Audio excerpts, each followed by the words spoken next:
구독, 좋아요, 알림 설정, 댓글까지 부탁드리겠습니다.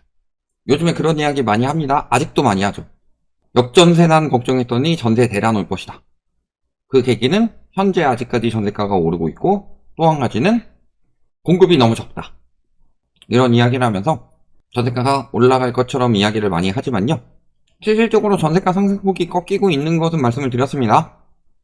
그렇다면은 전세가 올라갈지 떨어질지 이 부분을 우리가 잘 생각을 해봐야 되는데, 실질적으로 전세가가 영향을 많이 받죠. 과거 코로나 때도 집값이 폭등한 이유는 사실 전세가 때문이었죠. 전세가가 계속 올라간다고 이야기를 하면서 실제 올라갔죠. 그러니까 임대차 3법을 시행을 했는데, 요걸 토대로 임대차 3법 때문에 4년치 전세가가 미리 올라간다, 이런 이야기하면서 더 부추겼고, 현재도 마찬가지입니다. 또 8월 갱신 시기에 전세가가 또 폭등을 할 것이다, 이런 분석들을 하시는 분들도 있고. 그런데 실질적으로 전세가가 올라간 이유는 임대차 3법보다는 금리 때문이라고 그랬죠. 그렇다면은 하반기에 미국에서 금리 인하할 거면 우리나라도 금리 인하한다는데 전세가가 진짜 올라가는 거 아니야? 이런 생각을 하시는 분들이 있을 텐데, 전세가가 진짜 떨어질 수밖에 없는 이유, 뭐 여러 가지 이유들이 있죠. 이런 것들을 한번 전반적으로 보도록 합시다. 지난해 대위 변제액이 급증했다. 전세 보증 사고가 엄청나게 터졌다. 그 사고액은 4조 3,347억 원에 달하는데, 이게 2019년에는 3,442억 원, 20년에는 4,682억 원. 임대차 3법 시행하고 뭐 난리다 해도 그렇게 많이 안 터졌었어요. 21년도에 5,790억. 근데 22년도에 역전세 터지기 시작하면서 1조를 넘어가더니 23년도엔 전세가 올라간다고 그러는데 전세 사고가 더 많이 터지고 있어요. 즉 이거는 전세가가 실제 올라가는 상황이 아니라 집주인들이 더 낮추질 못하면서 버티는 상황이니까 호가만 버틴다, 이렇게 보시면 되는 거죠. 그러니까 금리가 다시 내려가고 있음에도 불구하고 전세가 상승폭이 줄어드는 건 역시 마찬가지다. 그리고 우리가 여기서 생각해야 될 게 뭐예요? 전세 보증 사고가 많이 터졌다. 지금 허그에서 전세 보증금을 반환하는 이유는 무엇 때문이에요? 전세 보증 보험을 가입한 사람들에게 돌려줘야 하기 때문이죠. 그러면 보험료는 보통 언제 올라요? 차 사고 나면 보험료 오릅니다. 그래서 사고의 내용과 사고의 건수를 동시에 반영하여 보험료를 할지한다. 또 실손보험 이런 것도 보험금 지급액 기준으로 안 타면 할인, 100만원 미만이면 유지, 100만원 이상이면 할증, 150만원 이상이면 더 할증, 300만원 이상이면 엄청나게 할증, 이렇게 된다는 소리죠. 즉 뭐예요? 사고가 터지고 이에 따라서 보험금을 많이 지급하게 되면 보험료를 인상하는 것은 당연한 일이다. 왜냐면 보험금을 계속 돌려주게 되면은 이익은 어디서 내요? 보험료를 올려서 그 부분을 어느 정도 받아야만 가능한 일이죠. 근데 허그는 공기업이니까 그런 거 없이 지금까지는 해줬는데, 문제는 허그가 지금 자금이 없죠.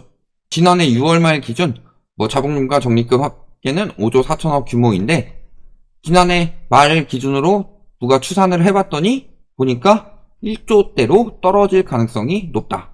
이건 국회의원실에서 나온 말이죠. 어디서 받은 자료를 바탕으로. 그래서 자금이 없으니까 채권을 발행을 하는 거죠. 그래서 최대 21조가량의 채권 발행이 가능하고, 그 다음에 정관 변경 안에 자본금 규모도 10조로 늘린다, 지원을 해준다는 거죠. 이거 자체가 허가 자금이 많이 빠졌기 때문이에요. 그러면은 자금이 많을 때는 손실이 나더라도 어느 정도 해결을 해줄 수가 있겠지만, 자금이 없어지면은 해결을 하기 위해서 돈을 많이 받아야 돼요. 지금 이제 채권을 발행한다는 것은 결국에는 미래에 더 큰 돈으로 갚아야 된다는 소리예요. 채권에는 채권 금리가 있으니까. 그렇다는 것은 두 가지가 있죠. 첫 번째는 위험한 주택들에 대해서 보험을 엄청나게 제한을 할 것이다. 두 번째, 자금이 부족하니까 보험료를 많이 올릴 가능성이 있다. 그러면은 전세보증보험료는 전세금에 따라서 어느 정도 영향을 받죠. 보험료가 오른다는 것 자체가 전세금이 올라가면 올라갈수록 세입자들의 부담이 커진다. 부담이 커지면 고가 전세를 들어가기 힘들어진다는 소리죠. 이런 거고, 문제는 이렇게 전세 사기 터지면요, 전세 보증보험을 가입하신 분들은 허그에서 피해를 떠안아주죠. 근데 가입하지 않은 경우는 물론 세입자가 어마어마하게 피해를 입는 것은 당연한 일입니다. 그렇지만 세입자만 피해를 입느냐? 전세 자금 대출을 받을 때 보통 어떻게 받아요? 요즘에 대부분의 은행들은 전세 자금 대출할 때 질권 설정합니다. 질권 설정이 뭐냐? 전세 보증금이 3억인데 대출이 2억이다. 그러면 이 2억에 대한 채무 이행을 대출을 받아서 이자를 납입하는 전세 입자에게 주는 것이 아니라 질권 설정을 해서 임대인에게 받도록 설정을 하는 거죠. 그래서 임대인들은 어떻게 해야 돼요? 보증금 3억을 전세 입자한테 돌려주는 게 아니라 은행에게 줍니다. 그러면 은행이 대출 2억 대고 1억을 세입자한테 줍니다. 이런 형식으로 요즘에 진행을 많이 합니다. 잘 생각해 보시면 어때요? 요즘에 전세 사기 터지는 거는 집주인들이 돈을 안 돌려줘서죠. 집주인들이 돈을 안 돌려줘서면은 만약에 전세 사기 사고가 터졌다. 세입자가 아니라 집주인에게 받는 건데 집주인들이 바지사장이에요. 그러면은 어디가 피해를 입어요? 세입자뿐만이 아니라 은행. 그러면 은행 입장에서 어떻게 하겠어요? 은행은 보험이 아니죠. 보험료를 올리는 것 대신에 금리를 올리겠죠. 왜냐면은 우리가 금리를 책정할 때요. 기준금리에 따른 기본 은행 금리가 있죠. 여기에 신용도가 좋은 사람들 혹은 착실히 잘 갚는 사람들 이런 사람들에게는 우대 금리를 통해서 기본 금리보다 조금 더 싸게 해주죠. 그리고 신용도가 안 좋은 사람들 혹은 위험 자산에 대한 투자를 하기 위해서 대출을 받는 사람들 이런 사람들한테는 가상금리를 붙이죠. 그래서 가상금리는 대출 등의 금리를 정할 때 기준금리에 덧붙이는 위험 가중금리를 말한다.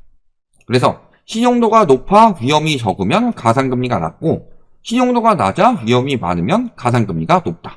그런데 요즘 전세 시장은 전세 사고가 많이 터지죠.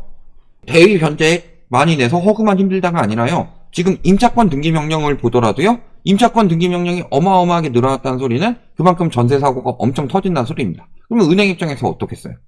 결국에는 지금 당장이야 당국의 압박이 강력하니까 어느 정도 맞춰주는 것처럼 하지만 실질적으로 결국에는 금리가 올라갈 수밖에 없는 상황이 되는 거다. 가상금리가 많이 붙어서. 또 이런 이야기 하면 대환대출 가지고 또 와가지고 대환대출로 금리 낮추고 있는데 할 사람들 분명히 있을 텐데요. 분명히 우리가 생각을 해야 되는 건 전세 보증금을 결정할 때는 전세 계약 시의 금리가 중요하죠.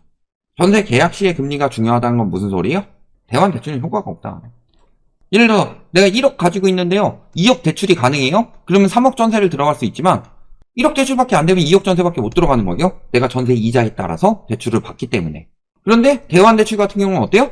이미 전세자금 대출을 받아서 전세를 계약을 한 다음에 그 다음에 이자를 까주는 상황으로 들어가는 거죠. 그러니까 전세 대환대출이 전세금을 올릴 수는 없는 거예요. 왜? 계약 당시에 금리가 아니고 계약을 한 다음에 금리 부담되는 사람을 깎아주는 거니까. 그러니까 대환대출로 인해서 금리가 내려가니까 전세가가 올라간다. 이런 건 안 통하죠. 그런데 반대로 전세 DSR은 어떻게 돼요? 신규 계약에 적용이 되죠. 그러면 내가 DSR을 한 60%까지 받아가지고 그래도 고가 전세에 살겠어. 난 강남이 너무 살고 싶어. 이런 사람들도 결국엔 40%에 맞춰야 되는 거죠. 근데 문제는 아직까지는 유주택자 이자 상환분에만 DSR을 적용을 하지만 이번에 금융위원회 부위원장이 뭐라고 그랬어요? 향후 전세 대출까지 DSR 적용 범위를 확대해 나갈 계획이다. 왜냐하면 지금 당장은 부동산 시장에 주는 영향이 굉장히 강력하게 들어갈 것이기에 추진을 못하고 있지만 결국에 부동산 떨어지고 집값 떨어지고 전세가 떨어지고 해가지고 DSR에 부담이 안 되는 상황이 되면은 DSR 적용을 할 거란 소리죠. 그러면은 코로나 때 금리 낮아가지고 집값이 폭등했던 이유는 전세가가 폭등했기 때문이에요. 갭투기를 많이 들어갔죠. 그걸로. 그 다음에 전세가가 폭등하기 때문에 전세가가 계속 올라간다는 말을 믿고서 지금 내 집 마련하면 안 되겠다. 마음이 급해진 사람들이 산 거죠. 그런데 전세가가 올라가는 한도가 DSR이 앞으로 정해지면은 한도가 딱 정해질 수밖에 없죠. DSR 40%로 전세자금 대출 받아서 그 이상은 힘들다. 이렇게 된다면 어떻게 되겠어요? 전세가가 떨어진 다음에 올라갈 때 상승폭에 제한이 걸리는 거죠. 그럼 집값이 폭등하는 상황도 다시 나타나기 굉장히 힘들죠. 코로나 때처럼. 근데 문제는 금리를 낮추더라도 한국은행 총재가 부동산 시장 영향 줄까봐 금리 14를 못 낮춘다. 이 이야기를 대놓고 했죠. 그렇다는 것은 앞으로 전세가가 영향을 크게 받을 수밖에 없다는 소리예요. 지금이야 집주인들이 막 버티면서 어찌저찌 전세입자들도 금리 내려주고 막 대환대출 해가지고 버틸만 하니까 그 정도의 전세를 사주고 있지만요. 지금 경제도 안 좋죠? 전세금을 올리기가 쉬운 상황이에요? 소득이 있어서 추가가 돼야 전세금을 올려주든지 아니면 대출이 더 나와서 추가가 돼야 전세금을 올려주는데 둘 다 지금 불가한 상황이죠. 그러면 어떻게 되겠어요? 전세가도. 가뜩이나 지금 전세가도 임계점이죠. 그래서 전세 사는 사람들이 은행에 월세에 산다는 이야기를 하고 있어요. 왜냐면 전세가에 대한 전세 자금 대출에 의한 이자 비용이 과거 대비 2배 가까이 늘었기 때문에 이런 부분 잘 생각해 보시면 지금 허그나 은행권에서는 위험 부담이 많이 늘어났기 때문에 보험료나 금리를 올릴 가능성이 굉장히 커진 것. 그 다음에 정책적으로 대환대출이랑 DSR 이 두 가지가 있는데 DSR은 부담을 가중시키는 거고 대환대출은 부담을 약화시키는 거죠. 그렇지만 대환대출은 이미 계약시가 아니라 이미 계약한 사람들, 계약 끝난 사람들에게 적용이 되기 때문에 이자 부담이 줄어들지언정 전세 가격을 올리는 상황이 되기 힘들다. 하지만 DSR 같은 경우는 스트레스 DSR도 곧 도입이 되고 그렇다는 것은 유주택자 전세자금 대출의 DSR에 영향을 더 준다는 소리죠. 여기에 추가로 전세 전체에 대해서 DSR을 확대해 나간다. 이런 부분까지 생각을 해보시면은 전세가도 인제 폭락할 수밖에 없다. 전세가도 지금 소득이나 경제 상황 대비로 너무 많이 올랐다. 이 부분이 결국에는 크게 타격을 받으면서 정상화될 수밖에 없다. 이렇게 보시면 되겠습니다.